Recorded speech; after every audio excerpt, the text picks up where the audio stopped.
Welcome to Second City News. I'm Magda Lipowska. In the program today, child poverty in the city will be reporting on a public debate which highlighted the problem, the solar eclipse and what's behind the discussion, decision to visit 50 marginal constituencies before the general election. But first, 84,000 children in Birmingham alone are said to be living in poverty. Last Friday evening, a public debate was held to discuss the issue and consider possible solutions. Birmingham City University hosted the event, the second of 4 public discussions highlighting aspects of the critical Kerslake review into the City Council. Sandhya Iyer has more details. Many issues were highlighted in that review. This debate was a second in a series of 4. An expert panel included Professor Peter Alcock from the Birmingham Child Poverty Commission, Bharat Chauhan from the School of Nursing, Midwifery and Social Work at Birmingham City University, and Father Oliver Koss from the All Saints Church. The day that Pauline and I were talking to Adrian Goldberg about this debate was the day that everyone else was talking about Jeremy Clarkson. Well, frankly, this might get me fired. I could give a crap about Jeremy Clarkson.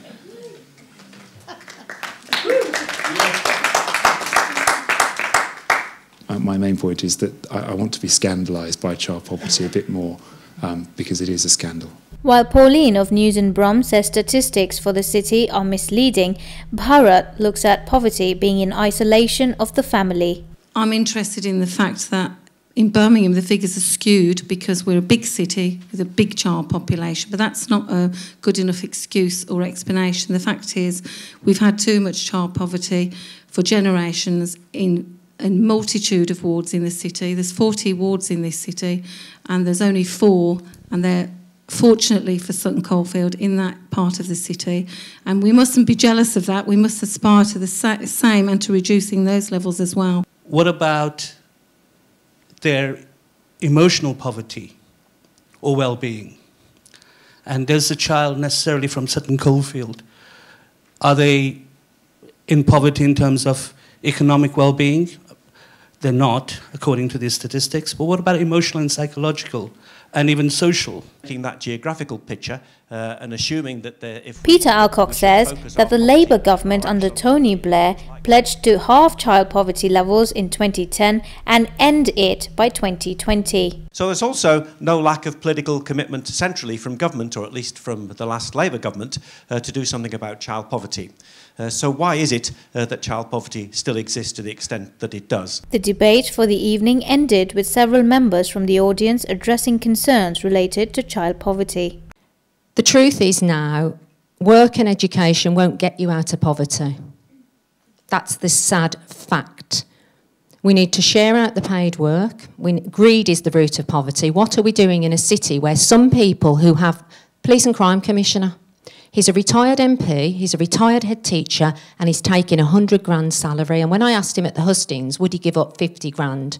He laughed at me. He laughed at me. And the first line of causes is straightforward. Child poverty is the policy of this government. If you are to formulate a menu to feed your family from the food that is provided from a food bank, which in itself is a very difficult exercise sometimes, that in the long term, there's a real risk of children and families being malnourished. Joining me in the studio is our reporter Atitaya Chemman, who was at the debate. Atitaya, has there been any reaction around the debate? Yes, the several articles were written. One in the Guardian's newspaper report about the issues of the food poverty, and one of the member from the audience who is an academic who works in the nutrition talk about her students who made about the health of people relying on food bank. It wasn't good because too many tins of foods and processed ingredients are not fresh enough. And the Guardian has already reported that issues in the newspaper this week. Then the Birmingham Mails had picked up on the Reverend Koss comment that he was so angry because many people were interested in Jeremy Clarkson's fate rather than important issues such as child poverty. Will there be any more public debate around the Kerslake review? Yes, two more were planned, and the next one is scheduled on 20 April. The University of Birmingham will be holding these, and it's an open event again. The debate will talk about the issue of leadership because Sir Bob Kerslake pointed out how important it was, and the cities wasn't getting the right kind of leaderships. The final debate hasn't got a date yet, but I gather that it's going to cover the big talking about the buildings and transportations in the city, and as the university will be host it, I bet that there will be a lot of interesting points on that event. Thank you, Aditya. The general election is now 48 days away. Does this news set you pause racing, or are you about to switch off now? Well, it's really got some people excited to the point that a small group of Oxford graduates have decided to visit the 50 most marginal constituencies in the country to take the pulse of the area and see what's going on. Earlier today, Adam Ward, one of the 50 for 15, came into the studio, and I asked him to tell me a bit about himself. I'm a Master's Politics student at Oxford University, and with two other students I've co-founded this blog called 50 for 15, and as you might be aware, the UK electoral system is first past the post, so there are lots of different geographical areas which each are represented by one MP, and some seats will always be, Conservative, some seats will always be Labour or Lib Dem, and they're considered safe seats, but there are a couple of seats called marginal seats, which could, flick between a couple of the parties, and we're going to 50 of those seats. What are you trying to achieve? So when we go to each of these constituencies, we interview MPs and candidates, we talk to voters, we shadow campaigns. And also we talk to voters because, we want to engage people with politics. At the moment there's a lot of disengagement with politics, and we hope through our blog and mixing the local issues with the national issues in these particular areas, we encourage people to find out more about politics and, get engaged with the election.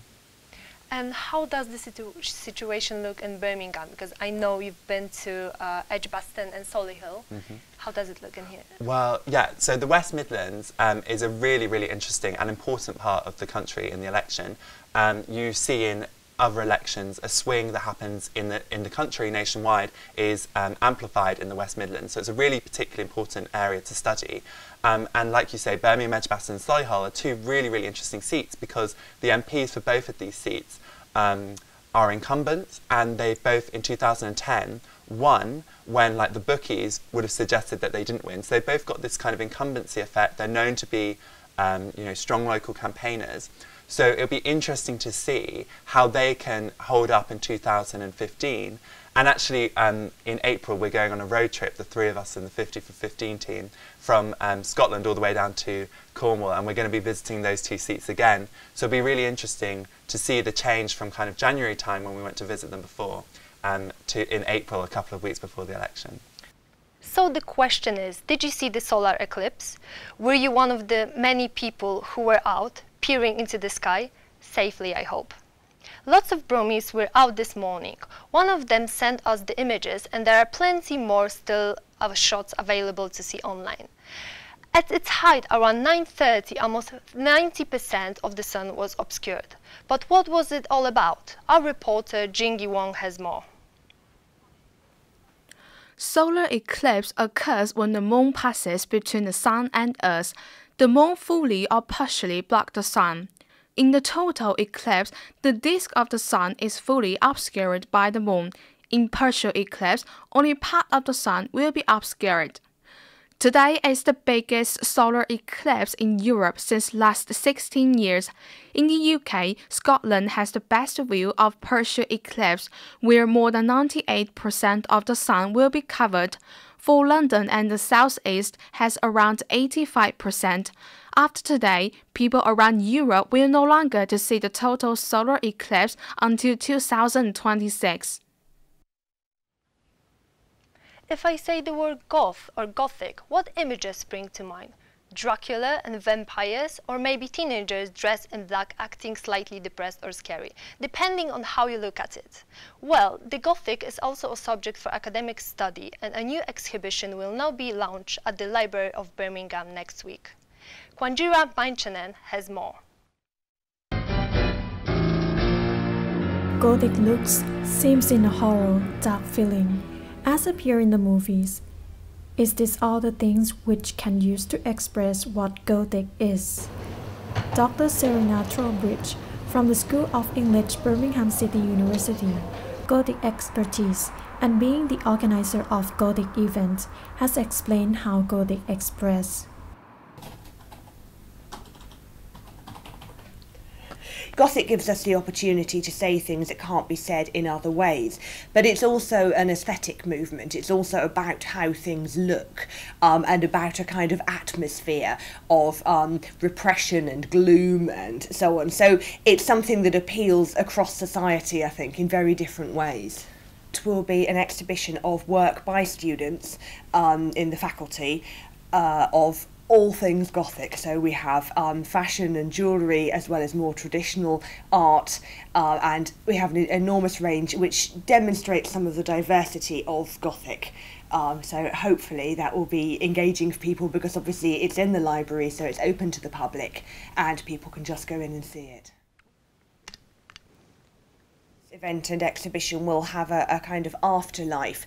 There will be hopefully some kind of printed publication that comes out of this, including some creative writing on Gothic that's been done by some students in the School of English.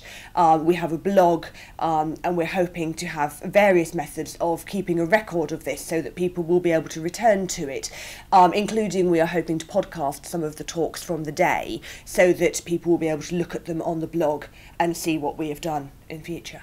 The event will take place at Library of Birmingham, which will start at the 7th of April until the 2nd of May.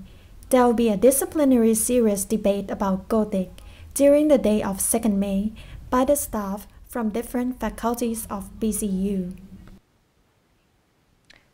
This week, the city celebrated St. Patrick's Day by turning the Selfridges building green, amongst other things. But we also saw the annual parade on Sunday, which has been happening here since 1996. The parade is the largest of its kind in the UK and the 3rd largest in the world. Atitaya Chemman was there on Sunday for Second City News. More than 70,000 people appear with green and white dresses at Digbeth High Street, waiting for annual St. Patrick Parade and celebrating city's Irish heritage on the last Sunday. The parade started at noon from Camp Hill, leading by Irish pipe and drum bands before Lord Mayor and Birmingham St. Patrick himself showed up at the top of an open-roof bus. There were many city schools involved in the parade. Variety of flags from different Irish counties were waved along. The crowd were impressed by tractors, classic motorbike, cars, and carnival dance as well.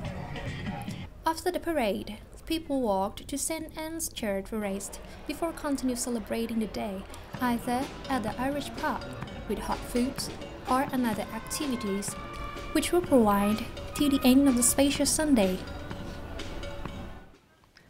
Following last week's suspension of Jeremy Clarkson from the Top Gear program, there has been all kinds of rumour and leaks as to his fate.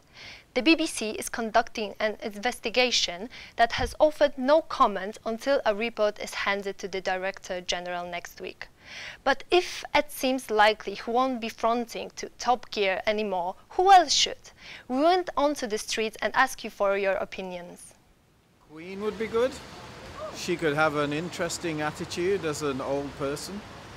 I don't think anyone could replace him. He's been such a unique TV host. What about Snoop Dogg? Only Jeremy Clarkson can replace Jeremy Clarkson. No idea at all.